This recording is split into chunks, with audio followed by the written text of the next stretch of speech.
kahapon nakita nga natin na mayroong napag-usapan naman ang events doon sa pag-conduct ng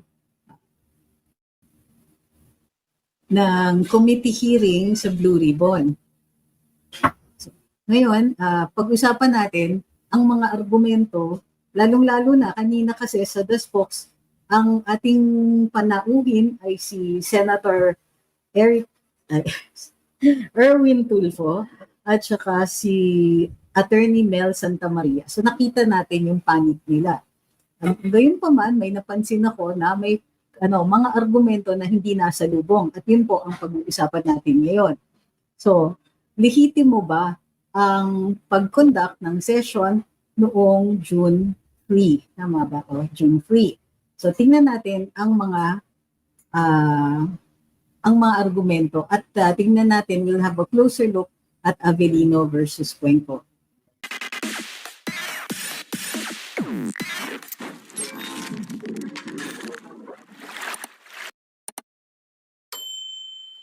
So, hindi na po tayo magtatagal. Umpisahan na po natin itong mga konsiderasyon na ito. Ano ba ang Avellino versus Cuenco? Ito ay kaso noong 1949. Noong February 18, 1949, si Senator Lorenzo Tañada ay gustong, during a session sa Senado, ay gustong gumamit ng privilege hour ng February 21. Ito ay dahil mayroong mga seryosong aligasyon at mga charges na bumubungad laban kay Senate President Avellino. Ito yung picture niya.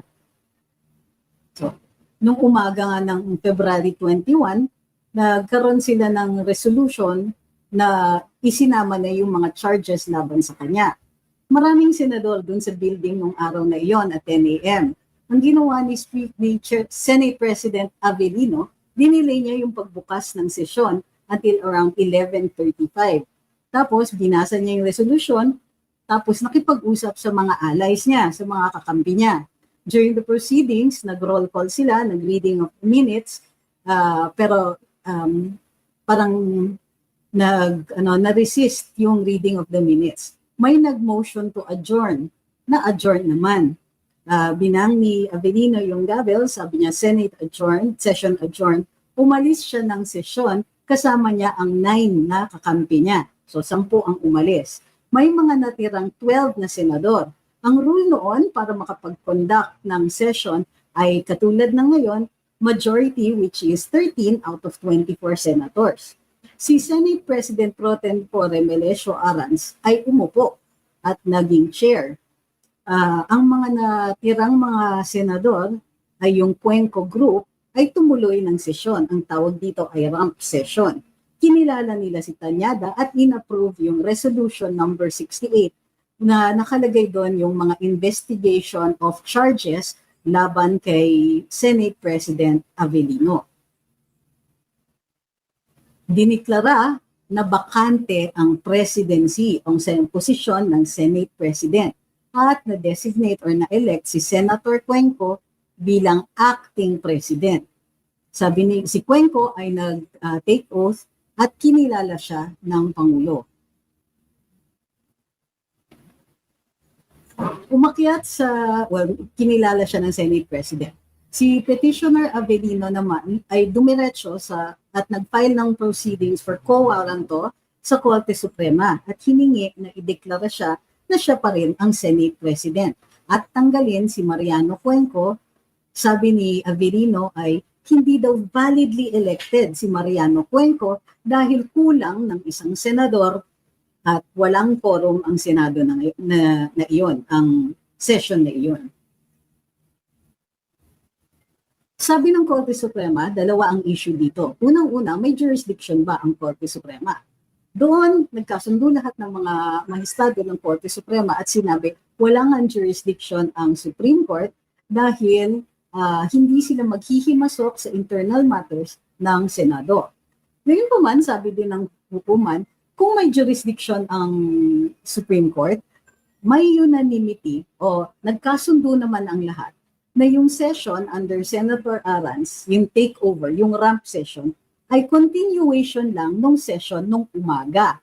Ibig sabihin, valid ng session nung umaga, although nag-adjourn, kinonsider nila na, sorry si Serbian, kinonsider nila na tumuloy lang ang session.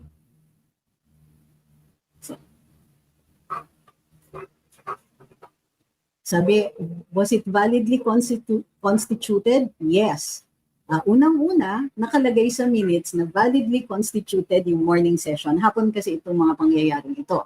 Pangalawa, sa umpisa ng session, may 14 senators na present. Kasama doon si mga Senator Pendaton at Lopez. Pakitawag si Sir. Serve down, Cerberus. So, may majority at naipasok at valid yung pag-convene ng session noon. May sabi ng Korte Suprema, may pagkakaiba.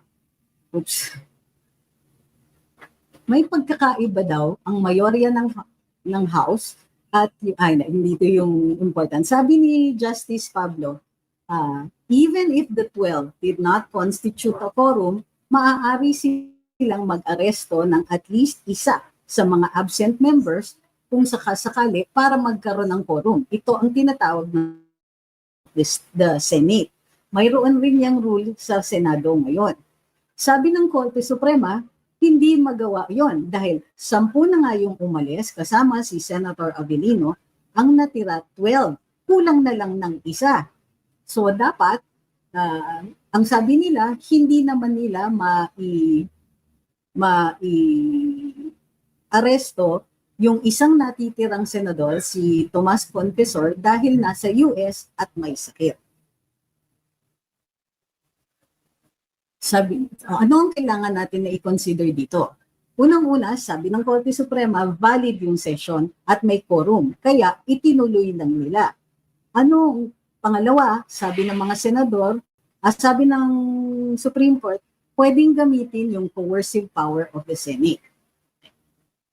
Sabi ng mga justices, kaya validly convened yung session kasi nandun sa minutes at 14 ang present at the time. So walang issue dun sa kanila. I-compare natin doon sa Senado nung June 3. Validly convened ba yung session? Hindi. Kasi 11 lang sila. Dumating si Senator Cheese pero hindi pa rin mag-a-apply dahil kailangan 13. So hindi magkapareho. Doon sa Avellino case, validly convened dahil 14 yung umaga at continuation lang yung hapon. Itong nangyari nung June 3, hindi siya validly convened kasi wala namang morning session at hindi nila masasabi na continuation yun ng hearing ng session nung Monday. So, 11, 12, it doesn't matter. Kung babasihin natin sa ruling na ito ng Korte Suprema, hindi pa rin siya pareho. Next. Yung tinatawag na coercive power of the state. Sabi dito, Mr. Justice Pablo believes furthermore that even if the 12 did not constitute a quorum, they could have ordered the arrest of one, at least, of the absent members. If one had been so arrested, there would be no doubt of the quorum din. Ang kinoconsider nun, si Tomas Confesor, nasa US may sakit. Pero ano yung rule sa Senado?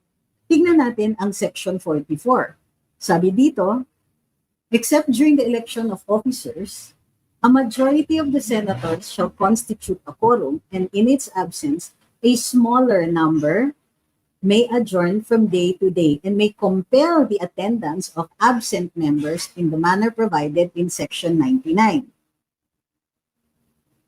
Sa Section 99 nakalagay, notwithstanding the provision of the preceding section, the lack of quorum shall compel the President to adjourn the session. Okay, so pag walang quorum, adjourn. Unless by means of motion, which shall not be subject to debate. So, pwede rin yung President, pwede by motion. A majority of the senators present agree to its suspension, and then they can ask the President or presiding officer to order the sergeant at arms to require the appearance of the absent members, or if it is deemed necessary, to order their arrest as to form the necessary quorum. So, pag walang quorum, pwede mag-adjourn yung president, pwedeng mag-motion, or yung majority ng present, kahit wala silang quorum, may order the sergeant at arms to require the attendance of the absent members para magkaroon ng quorum. Okay, hindi nakalagay doon yung mga kung sino yung i-consider. Pwedeng i-aresto yung absent members, kahit isa lang, para magkaroon ng quorum at hindi ma-hijack ng ibang mga senador ang session. Nangyari ba ito noong June 3? Hindi.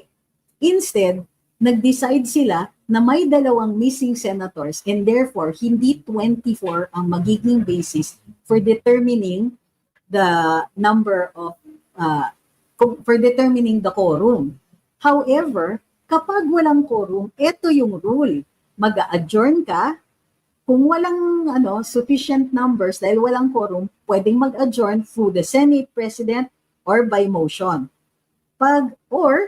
Pwedeng mag-order ng aresto ng ilang mga miyembro ng Senado na wala doon para magkaroon ng quorum. Kaninang umaga, during the spokes, dun sa programa namin kanina, tinanong ko kay Attorney Mel Santa Maria, who is former Dean of the College of Law of FEU, na bakit hindi na lang pinaaresto. Kasi ano ang difference? Doon sa 1949 na kaso, umalis sina Avelino at 10 ng kanya at 9 ng mga kasama niya. Pero ang kinonsider lang ng court na hindi pwede, kumbaga they could not have ordered the arrest of another senator dahil si Tomas Confessor ay nasa US. Ito yung tanong. The big gaping hole even in the 1949 case is, why did they not order dun sa mga senators na umalis para arestuhin sila, isa sa kanila, at mag-constitute ng quorum? Yan. Tinanong ko yon sa kanila, bakit hindi ginawa ng mga remaining senators na mag-agree na mag-issue ng warrant or order na pumunta ang isa or ilan sa mga senador na absent para magkaroon ng quorum? Bakit skinip nila yon? Ito din ay kahinaan ng Avelino versus Cuenco case. Hindi sinabi ng hukuman, bakit hindi na lang yung ilan na kasama ni Avelino ang inaresto? They skipped that. They only considered Tomas Confessor. So, kumbaga, this is not the same. Dito, maliwanag yung rules sa Senado. It doesn't say na require the appearance of absent members na abroad, or yung absent members only ang pwede nilang i-require yung appearance. Pwede nilang i-require yung appearance ng mga tao na umalis. So, up to now, even now, kumbaga, pwedeng questionin ito sa Korte Suprema, this particular rule. Kasi parang ang kinoconsider nung Senate that were there, bakit ang sinasabi nila ay hindi ma-aresto si Senator Bato at si Senator Jinggoy because Senator Jinggoy is detained and Senator Bato is missing. But why are they ignoring the other senators that they could have arrested? Lalong-lalo na nakalagay dito sa sariling rules ng Senado. So, these are considerations. In other words, kung dadalhin ito sa Korte Suprema, may basihan na dalhin ito. So, tingnan natin ang inyong mga katanungan. Ito yung utang ko na live kahapon. Yung nakapag-live kahapon. Hindi ko po alam kung mayroong mag-aangat nitong issue na ito sa Korte Suprema. Maigi kung ito ay madala dahil mapoprovidean tayo ng clarity o paglilinaw dito sa mga ganitong klaseng sitwasyon. So, kung susundan natin very strictly yung rule at mag-order ng arrest ang Senado, ang non-quorum majority, kumbaga, doon sa Senado or even sa House, I assume that this will apply, then maaaring never na magkakaroon ng lack of quorum. Bukod dyan, the other thing that they should consider is, ito nga ang reason kung bakit dapat may online para mawawala na yung pagha-hijack ng quorum. Diba? Kasi sinasabi nila, hina-hijack nyo eh. Tuloy, walang session dahil sa inyo, dami-daming grievances na sinasabi nila. O sige, so why didn't you apply Section 99? Hindi po maliwanag. Hindi rin po kasi nasagot ni Attorney Santa Maria at ni Senator Erwin Tulfo. Ang sagot ni Senator Tulfo was, hindi na namin alam kung nasaan sila. But that's not necessary. The Senate Sergeant-at-Arms can go to the residences of the senators. Kasi yun ang nakalagay to require the appearance of absent members. Or if it is deemed necessary, to order their arrest as to form the necessary quorum. So itong instance na to, under Section 44 and Section 99, pwede kayong magkaroon ng non-quorum na session, pero may powers yung ilan na yon. Yung power nila is to require the presence of absent members or their arrest if necessary so that a quorum will be completed.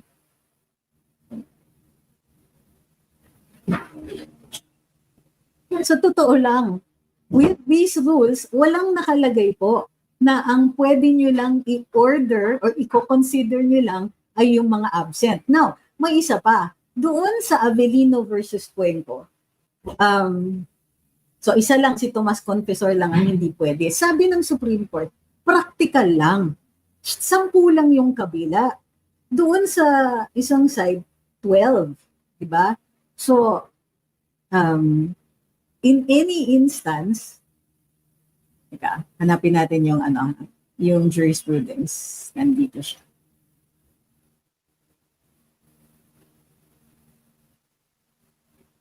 "23 senators may participate," sabi.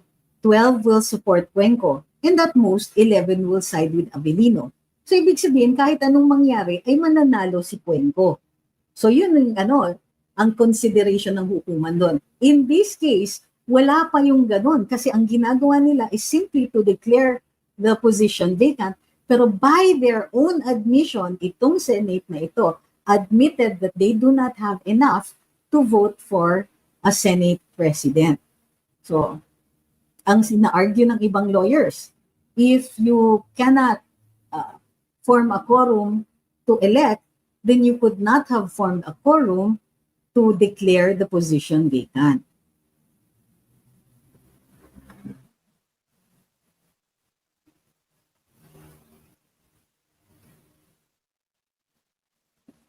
So, maraming nagrereklamo ang IBP daw iba at sinasabing legal daw ang proceedings doon sa sa Senado noong June 3.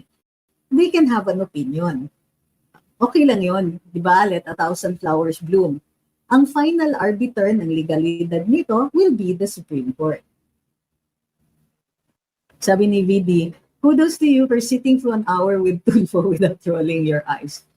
Thank you. So, teka, yung mga tanong ninyo, bakit ang IBP? Hindi ba kahit sinong tao ay maaaring magbigay ng kanilang saloobin, that's part of free speech? Pwede silang the IBP is not the final arbiter, it is the court. So, wag kayong mabahala. The IBP is simply giving its opinion. Bakit kayo natatakot doon? There's nothing to it. It's a group of lawyers, yes. It is the official group of lawyers, but even the IBP, which is composed of all the lawyers in the Philippines, may not agree with some of their own constituents. So don't worry about the IBP's opinion. It is one among, how many lawyers na ba ngayon? 100,000 lawyers in the Philippines. That is one opinion. Or perhaps it is the opinion of the Board of Governors. That's how they vote. And it's okay for them to give that. You don't need to agree. Nung panahon ni na Avellino, hindi po ba iba ang Constitution? Hindi po kasi iba yung requirement ng quorum. Pareho po yung quorum requirement, yung provisions na yon in the 1987 and the 1935 constitutions. Pareho lang siya. Actually, that works in our favor. Pwede po ba civilian naman sila, di ba? To file a case against the Gatchalian group. Well, normally kasi, pag nag-file ka, it has to be because your rights have been affected. Halimbawa, na-violate ang rights natin dahil sa ginagawa nila. So, in some instances, pwedeng taxpayer suit kung it involves the spending of taxpayers' money. If there is a disbursement, if there's a project, if there's pwede, may iba na nag-argue that you can file as taxpayer suit because of the time and money lost in the Senate circus.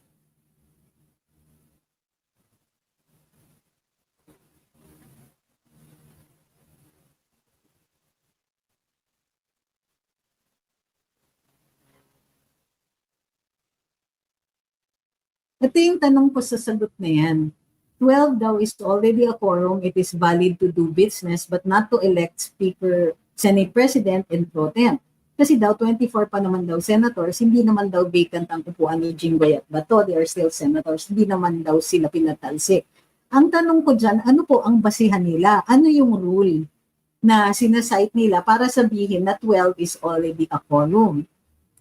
It is valid to do business. Kung titignan po ninyo ang saligang batas, hindi naman po nakalagay na hindi yan tama or hindi yan mali. So I want to know, ano yung citation? Ako, mag-agree ako pag nakita ko yung citation at yan nga po ang nakasaad.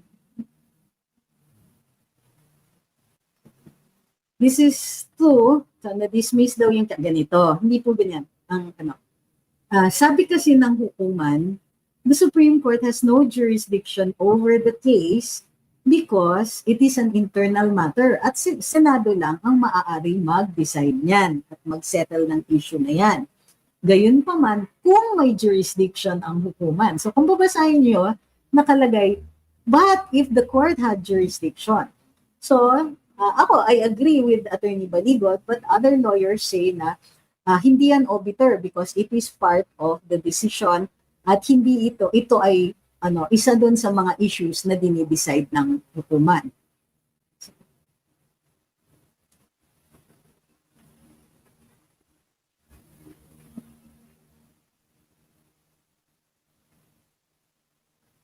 Sabi ni Kini, since the minority's action has raised the question of quorum, the issue of legitimacy now comes to fore. When Erwin Tulfo, designated as the new chair of the Blue Ribbon Committee, can he lawfully impose contempt upon those summoned to his future hearings?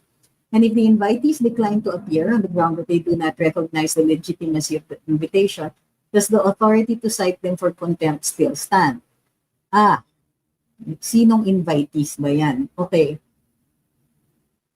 Kasi kung ang question is the quorum doon sa session that declared all seats vacant, pwede nang questionin yung designation ni Senator Tulfo bilang chair ng Blue Ribbon Committee.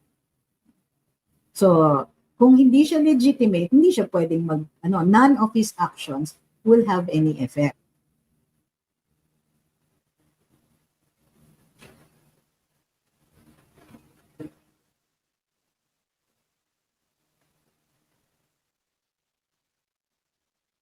Maaari po bang ipasuspend ng Sandigan Bayan si Senator Jinggoy habang nililitis? Anong kagut? Hindi pa naman napatunayan may kasalanan siya para lang maging 23 yung number if senators. Ipasuspend. Ang pwede lang kasing mag-suspend sa isang senador o kongresista ay yung Senate at yung Congress. Hindi po iba. Maliban lang kung ina-uphold ng hukuman yung suspension or ayon doon sa kung may ginawa siya, merong decision ang Committee on Ethics at binabaliktad yon.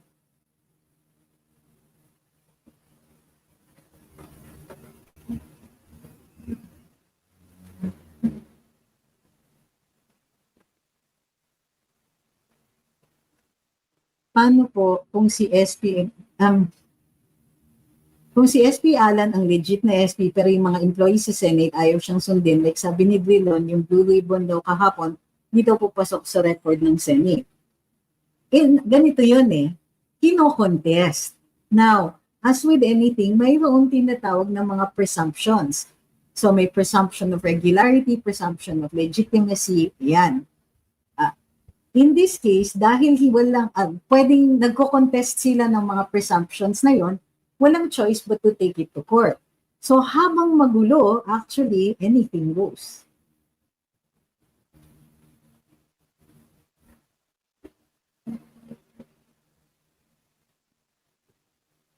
Sabi ni Edward, I remember raising the Avellino case in one of your vlogs as possible strategy. Yes, and I still hold the same opinion that it does not apply.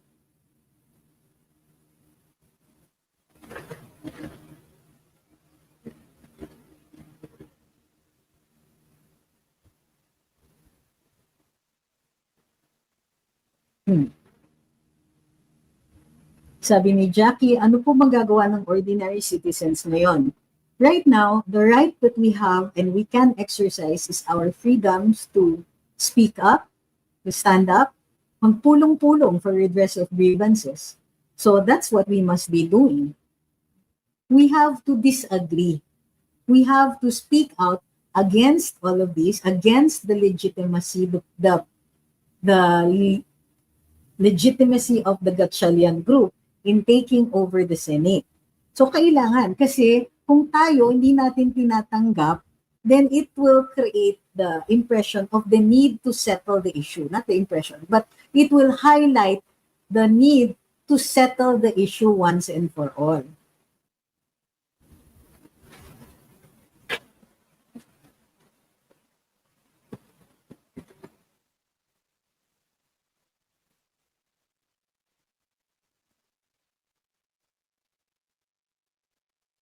Sabi ni Bex, habang magulo, the burden to prove that they are legit will be on the side of Sherwin Gatchalian. Dahil clearly may maayos na Senate nung naiboto si Senator Cala.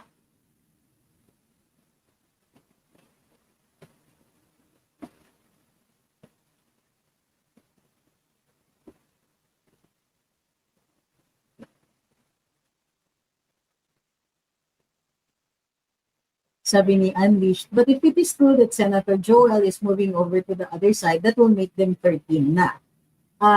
Yes, that is true.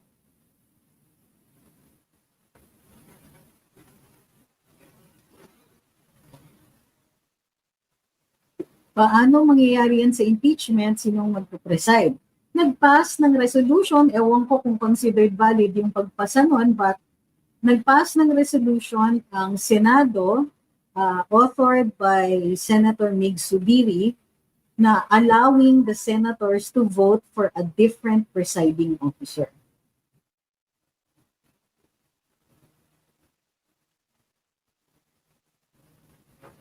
Paulit-ulit yung tanong tungkol sa IDP. For the last time, sasagutin namin ito ha. The IDP is giving an opinion. Hindi po sila hukuman.